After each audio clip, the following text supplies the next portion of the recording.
convocatoria. Hemos dado tanto, tanto, tanto molino frente a los desmanes, los vandalismos, los bloqueos, que la gente ya no soporta más, que no quieren una marcha más, pero vuelve otra convocatoria este 26 de agosto y el llamado es a los proyectos que se vienen adelantando desde el Congreso de la República. ¿Qué lectura le hace usted a esta convocatoria, senador? Es claro desde ya, desde hace mucho rato, que eso es un proceso simplemente de movilización y de proselitismo político. Sea lo que sea, se sacará cualquier excusa para generar inestabilidad, para provocar un estado de zozobra, una situación de zozobra, para impulsar liderazgos de izquierda extrema, eso está muy claro, y no podemos seguir, digamos, haciéndole jueguito a este tipo de convocatorias que no representan a los trabajadores de Colombia, que no representa realmente las situaciones reales del país, sino que representa los intereses de muy pocos, eh, instrumentalizando a muchos. Y creo que ya la gente se está dando cuenta de esas manipulaciones perversas, de esas manipulaciones politiqueras, y la gente, así como el 7 de agosto, estoy seguro que hoy también no habrá mayor acogida. La manifestación pública y pacífica es absolutamente respetable, es una expresión que hace parte de la Constitución de Colombia en su artículo 37, pero sabemos que atrás de este tipo de convocatoria lo que hay solamente es un interés absolutamente político de inestabilización para posicionar candidaturas y propuestas de la extrema izquierda colombiana. John Didier Rodríguez Marín, le escucha el senador de la República, John Milton Rodríguez, precandidato presidencial, sobre esta visión de una nueva jornada de paro en Colombia. Senador John Milton, muy buenos días. Pues coincide usted con lo que habíamos expresado hace algún momento aquí en un análisis que presentábamos para el sistema informativo Auténtica, pero valorando un poco una de las motivaciones que es la reforma tributaria y ha trascendido algunos de los coordinadores ponentes, Cristian Garcés, Catalina Ortiz, también Vallecaucana, Catalina, pues han dicho que se han venido manejando como unas propuestas para meterle nuevamente la mano al bolsillo a la clase media. Se aprobó en comisiones conjuntas de Cámara y Senado en primer debate la reforma tributaria. ¿Que hay de cierto que esta reforma tributaria podría ser nuevamente insumo para las movilizaciones porque se le quiere volver a cargar la mano a la clase media? ¿O definitivamente es una reforma que solamente la van a pagar las empresas quitándole unos beneficios que les habían dado en el pasado? Pues yo disiento de aquellos colegas que están afirmando eso no es cierto. De hecho, esa fue la razón por la cual en mi caso particular le quité todo tipo de apoyo a la primera versión de la reforma tributaria presentada abruptamente y sin ningún tipo de socialización que hizo el Ministerio de Hacienda al principio de este año.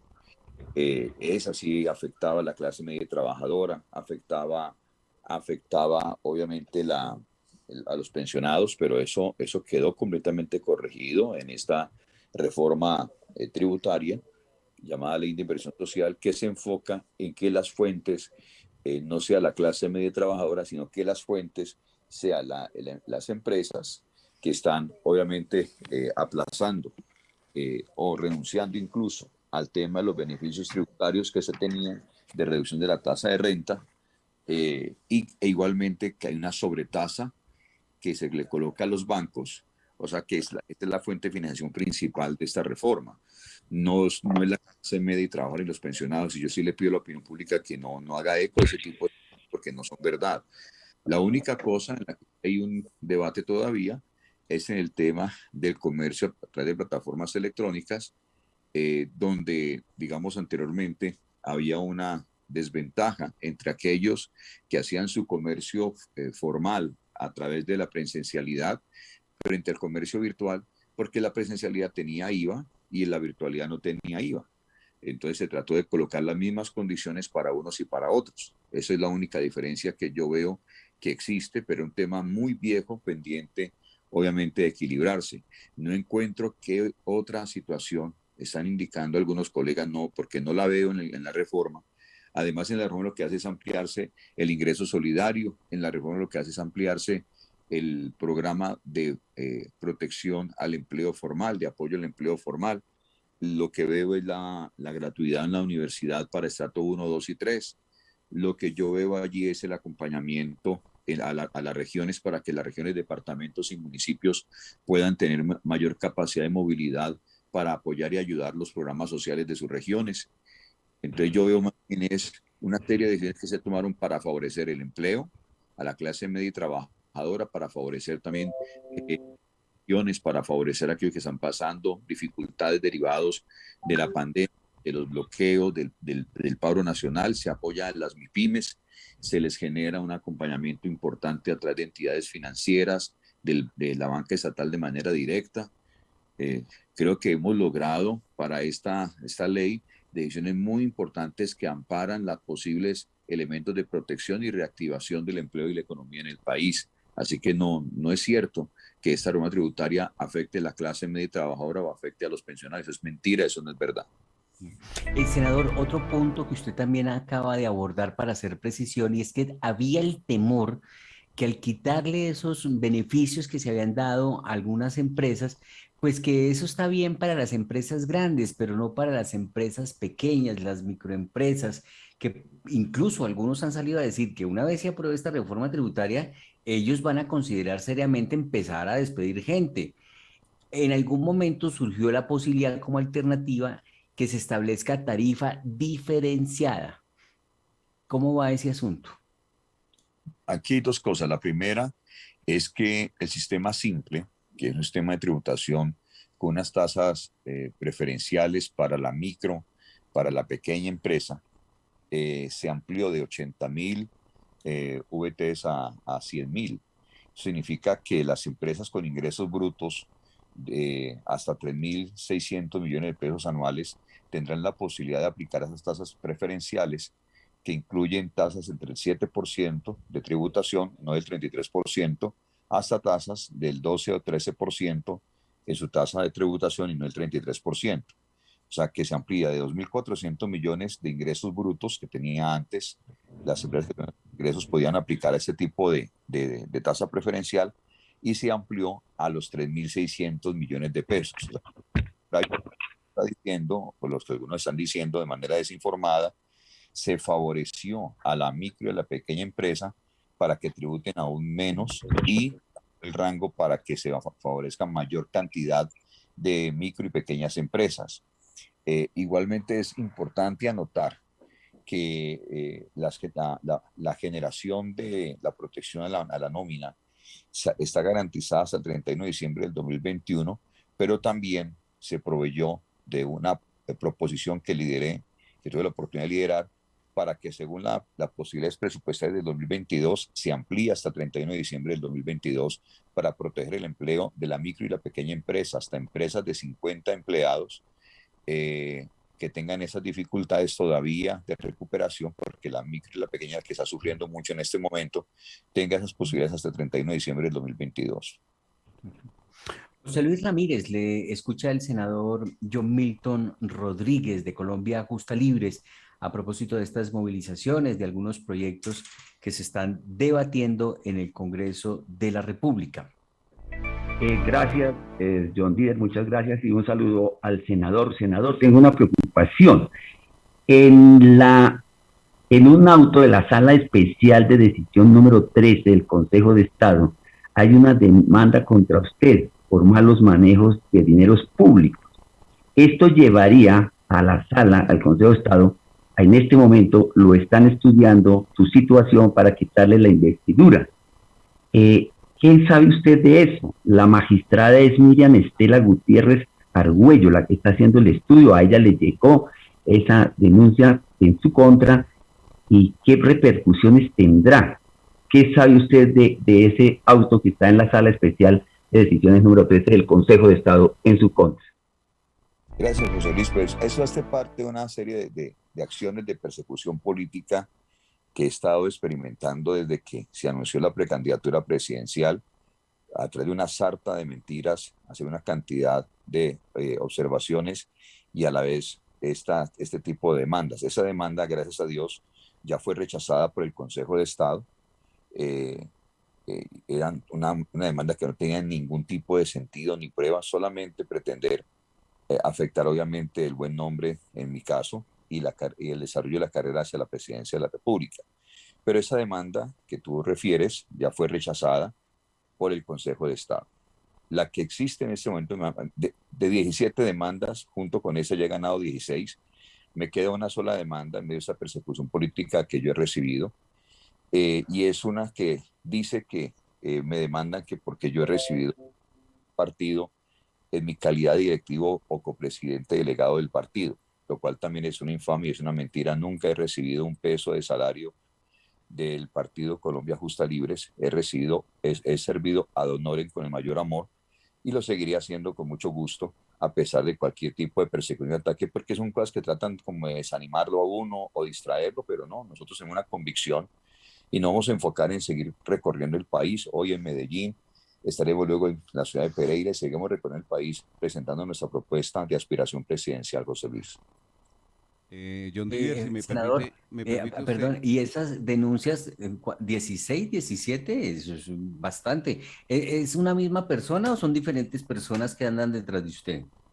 Pues primero eran todos los partidos con 14 demandas en cabeza mía con el tema de decir que habíamos cometido fraude electoral, con el tema de nuestro resultado electoral en el 2018 y las demandas a nombre mío porque no eran lista cerrada, entonces me demandaban por fraude electoral. Esas 14 demandas ganamos a todos los partidos y demostramos que no hicimos ningún fraude electoral, sino que hicimos las cosas recta y dignamente. Ah, bueno, esas Luego, demandas son entendibles, ¿no? Porque pues cada uno está peleando sus votos. ninguna demanda injusta es entendible. Las demandas basadas en mentiras, en falsedades, son absolutamente abominables. Yo creo que el Estado de Derecho debe ser respetado y valorado a través de la verdad y la justicia, no a través de la mentira y la calumnia, simplemente bajo el supuesto de que estamos defendiendo nuestros propios derechos. Uno defiende sus derechos cuando uno utiliza la verdad para defender su derecho, no utiliza la mentira para afrentar, ofender, agredir o sacar del proceso político a una persona, porque eso es la politización de la justicia. Pero en esto es parte de lo que está ocurriendo en Colombia. Lo estoy padeciendo, lo he padecido, pero con mucha dignidad y basado en verdad y justicia seguiremos ganando todos los procesos. Me queda solamente esa circunstancia, que ya mi abogado ya está en el tema, y también la vamos a ganar sin ninguna duda. Carlos, ¿iba a decir algo? Sí, es que se vuelve la carnicería y cabe este término aquí en el CIA, Sistema Informativo de las Américas y Radio Auténtica, a esta hora de la mañana, porque no sé por qué cuando el pueblo de fe, que debería ser un pueblo unido, como que es el que más ataca, porque los ataques no, pues inician desde otros partidos, que fue cuando se guerreó y se luchó precisamente estas curules en el Congreso de la República, pero muchas veces nacen desde el mismo cuerpo cristiano estos ataques. Uno no lo entiende, senador, y lo decía nuestro periodista Rubén Darío Pérez en Buenos Aires, Argentina, hace unos días. Me hastié de ese canibalismo al interior del cuerpo de fe y cuerpo cristiano en cualquier nación. Sigue dándose este tema, sigue dándose estas situaciones cuando la gente ha hecho el llamado muchas veces a la unión del pueblo cristiano, senador. Carlos, es que es la unidad del espíritu. Un carnal nunca va a estar en unidad. Un carnal siempre va a ser un traidor, un desleal, un mentiroso, una persona que se sentará a tratar de hacerle daño a otras personas. De cristianos no tienen sino el nombre. Si a Jesús salió un Judas, qué nos sorprende a nosotros de los Judas de este tiempo? Eso aparece siempre. Y hay que tomarlo con firmeza, con valentía y seguir para adelante. Porque si hablaron mal de Jesús, mi apreciado Carlos, el mismo pueblo de Dios que lo veía hacer milagros, y los mismos inclusive llegaron a dudar de él. Y como le digo, Judas no era cualquiera. Judas era alguien que conocía a Jesús inclusive de su infancia y sin embargo lo traicionó. Pedro alcanzó a negar a Jesús. Entonces nosotros tampoco podemos ser de porcelanita y desanimarnos por personas que simplemente de cristianos solamente tienen el título y simplemente proceden a hacerle daño a otros. Yo en eso pues si ni me espanto, ni me afano, ni me angustio, ni me preocupo. Mi dependencia está en el Señor y en hacer las cosas rectas delante de Él. Lo demás, hermano, la verdad, parte sin novedad. Sí, que además quienes atacaron a Jesús fueron los mismos altos jerarcas de la iglesia de la época. Pero bueno, en ese orden de ideas, senador, lo que está pasando en este momento en Colombia, pues amerita un poco revisar las candidaturas, cómo va esa opción de John Milton Rodríguez como posible candidato a la presidencia. Ya se pusieron de acuerdo en Colombia Justa Libre sobre cómo van a elegir al candidato de la colectividad. Y señor, vamos bien, gracias a Dios. Como te digo, estoy recorriendo el país, no solamente a través de la presencialidad, sino a través de la virtualidad, por las condiciones obvias de esa pandemia del COVID-19. Y ha sido una gira muy importante con medios, con empresarios, con educadores, con pastores, con líderes. Ha sido muy, muy especial y para nosotros es importante porque en esta ocasión esos 10 millones de cristianos, más los grupos pro vida católicos o otras religiones, más los educadores de colegios privados, más los grupos de víctimas del conflicto armado que se identifican con nosotros, más los empresarios, la red de empresarios que se identifican con nosotros, pues tienen una opción ahora presidencial. Y creo que eso es importante en la democracia. Hemos tomado una decisión firme y clara de tener una autonomía, una identidad para llegar a la presidencia de la República en la convención del próximo mes de octubre de nuestro partido. Ahí se tomará la decisión del mecanismo para elegir el candidato único del partido. Una opción es que la misma convención lo decida y la otra opción es la opción de ir a una consulta dentro del partido en el mes de marzo del año 2022, donde junto con los demás precandidatos y demás bloques de consulta tendríamos nuestra propia consulta, pero eso lo decidirá la Convención Nacional del Partido. Y lo que decida la convención, es mi compromiso someterme a lo que la convención del partido decida y asimismo trabajar en función de esa línea. Pero seguimos adelante ofreciendo una línea de defensa de la familia. Usted sabe que esa ha sido mi línea firme y clara. La defensa de la familia, el desarrollo de la familia, el desarrollo social del país, el desarrollo económico, la seguridad y convivencia ciudadana y la justicia eficaz. Y creo que son los elementos que nos permitirán recuperar la confianza en Colombia, recuperar el empleo, la economía, pero sobre todo tener claro que es el tiempo de renovar la política, no más corrupción. La corrupción ha sido endémica en la clase política de este país. Gracias a Dios podemos mirarlo a los ojos de nuestros hijos, de mi esposa, y poder decir no he participado en ningún hecho de corrupción, gracias a Dios. Puedo tener la firmeza para decir no he faltado nunca a mis actividades en el Congreso de la República, 0% de docentismo, 72 proyectos de ley presentados, y creo que se ha ejercido un liderazgo que ha sido reconocido por diferentes organizaciones como uno de los mejores congresistas en estos 3 años. Así que esto ha sido un trabajo que acumula a los años, ya son 25 años, John Didier, de trabajar por la comunidad, en lo social, en lo educativo, en lo religioso también, pero sobre todo en la transformación de las comunidades. Así que vamos adelante con esa propuesta, muy comprometidos y muy agradecidos con medios como ustedes que nos dan la oportunidad de compartirlo con la opinión pública. A propósito de corrupción, senador, ¿usted tiene claro lo que pasó con este contrato de centros poblados? Si hubo o no corrupción, cómo fue que le metieron ese golazo al gobierno de unas pólizas falsas, y le entregaban ese contrato a unas empresas de Barranquilla, de allá es la ministra, empresas que no tenían experiencia, 3 del 4 de que hacen centros poblados, la Unión Temporal, no tenían experiencia ni idea de ese asunto, subcontratan, que la plata que recibieron ya se la gastaron en insumos, en materia prima, en equipos que ya están instalados, o sea que no van a devolver nada. ¿Cómo ve usted este asunto? El Estado y, el pueblo colombiano merecen las debidas explicaciones a nivel de detalle, y los funcionarios públicos que intervienen en eso tienen que dar la cara y asumir las correspondientes responsabilidades. Aquí no se trata si es gobierno, si es oposición. En mi calidad como senador de la República siempre he repudiado la corrupción. Ese es un caso vergonzoso, la pérdida de esos 70.000 millones de pesos. Y sinceramente en todo ese proceso que usted acaba de describir, obviamente tiene todo mi repudio y todo mi rechazo. Y esperemos que en verdad la ministra dé la cara en todos esos temas. Ella está tomando algunas decisiones, esto y lo otro, pero cuando esto ocurre en un ministerio, el ministerio tiene que dar la cara, tiene que asumir las responsabilidades políticas que esto implica. Los funcionarios directamente responsables tienen que renunciar como mínimo acto de dignidad y responsabilidad frente al pueblo colombiano. La ministra tiene que tomar las decisiones también internas dentro del ministerio. No he escuchado que haya renunciado ningún funcionario que haya tenido que ver con esto. Tiene que haber una sanción ejemplar también para la empresa subcontratista que era la encargada de verificar las garantías reales de este tipo de anticipos.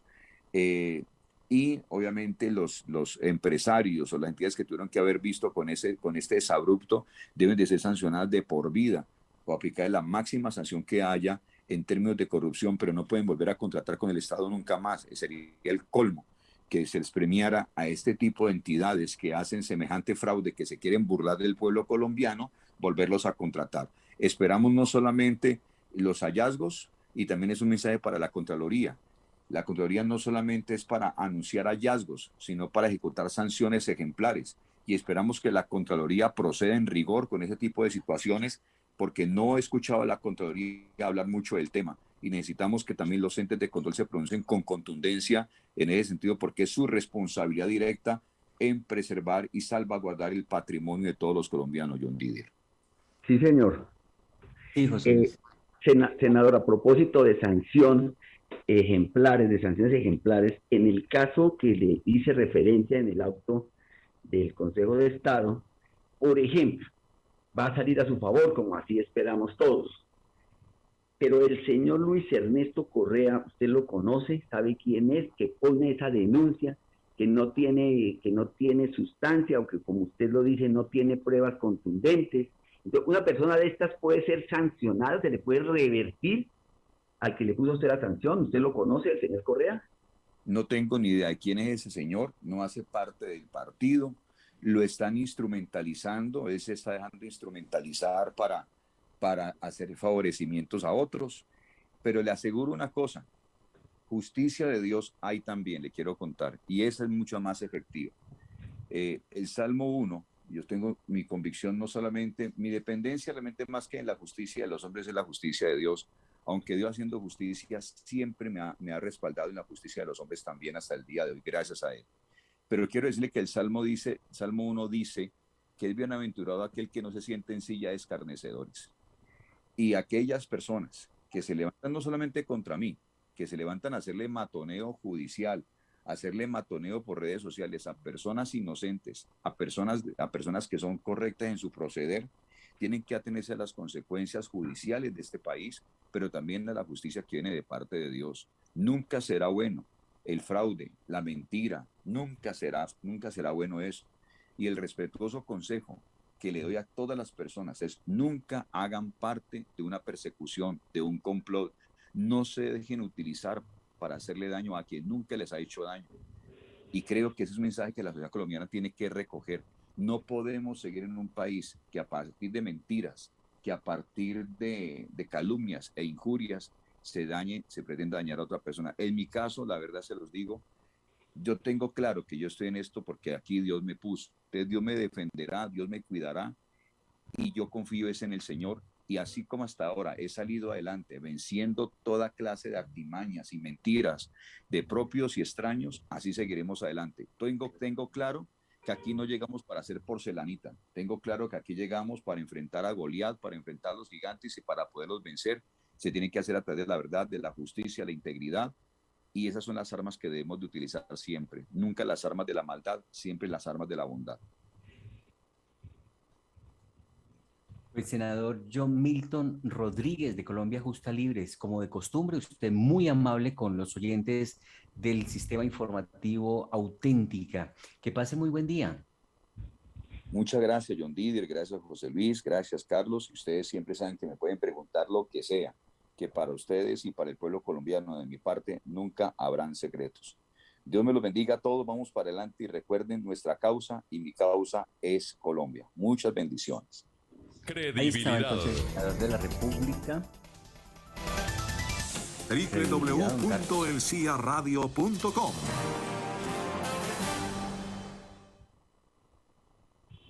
Bueno, ahí estaba el senador de la República, John Milton Rodríguez, Colombia Justa Libres, precandidato presidencial, confirmando que la motivación de estas marchas, movilizaciones, son políticas, que por favor no se dejen engañar, que de todas maneras tampoco comparte algo que ha trascendido en las últimas horas por el coordinador ponente de la reforma tributaria, en el sentido que podría estársele cargando la mano a la clase media, que eso no existe, que hasta el momento solo hay un punto ahí pendiente de definir sobre unas transacciones que se utilizan para el pago con tarjeta. De todas maneras, la situación parece estar clara, que él recordó que en el pasado le retiró el apoyo a la reforma tributaria porque afectaba a los colombianos, a la clase media, a la clase pobre, pero que en esta oportunidad eso no es verdad, que eso está claro cómo va a ser la financiación de estos 15 billones de pesos. También asegura que está haciendo un recorrido por el país presentando su nombre a consideración porque está aspirando a la presidencia de la República. En cuanto a 14 demandas que le han hecho, todas las ha ganado, dice que no son infundadas y que hay una persecución desde que anunció que quería ser candidato presidencial, pues se iniciaron una serie de demandas en su contra sin fundamentos, sin razones, y que todas las va a ganar con el respaldo del Todopoderoso. 7:04. CIA, Sistema Informativo Auténtica, en el seguimiento de los acontecimientos del país y del mundo.